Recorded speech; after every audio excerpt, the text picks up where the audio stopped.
As part of the Balkan campaign in April 1941, Germany and its allies occupied and partitioned Yugoslavia. In Serbia, Nazi Germany established the military occupation administration, while Croatia became an independent state under the umbrella of German and Italian forces.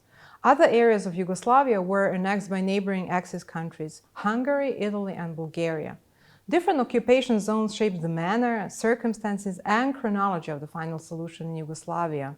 I will focus on the two largest parts of the pre-war Yugoslavia, Serbia and Croatia, independent state of Croatia during the war.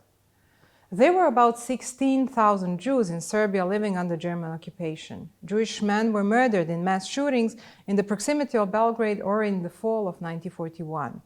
The Jews were disproportionately singled out as victims of German reprisals and draconian measures to quell the Serbian uprising against the occupation forces.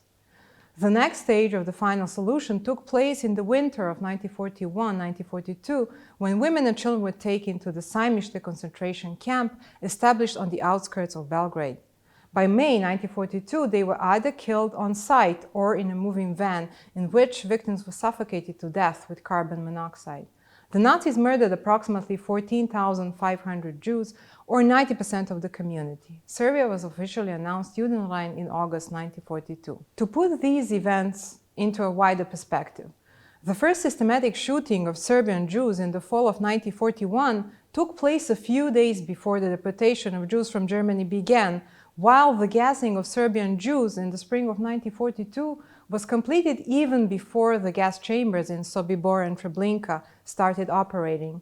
Simultaneously, the extermination of about 40,000 Jews in the independent state of Croatia took place. The state was governed by the Ustaše, a Croatian fascist, anti-Semitic and ultra-nationalist organization who, like the Nazis, called for the systematic destruction of certain ethnic, religious, and social communities.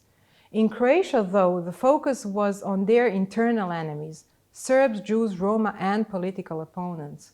The major task of the Ustaše was the creation of the homogeneous Croatian society, which meant annihilation of 1/3 of its population. The specificity of the final solution in the independent state of Croatia was reflected in the fact that it was carried out in parallel with a much more massive genocide against the Serbs.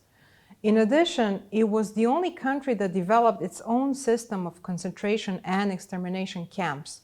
Unrivaled in barbarity of methods of torture and extermination was Jasenovac, in which internees were mostly murdered with crude weapons like knives and hammers.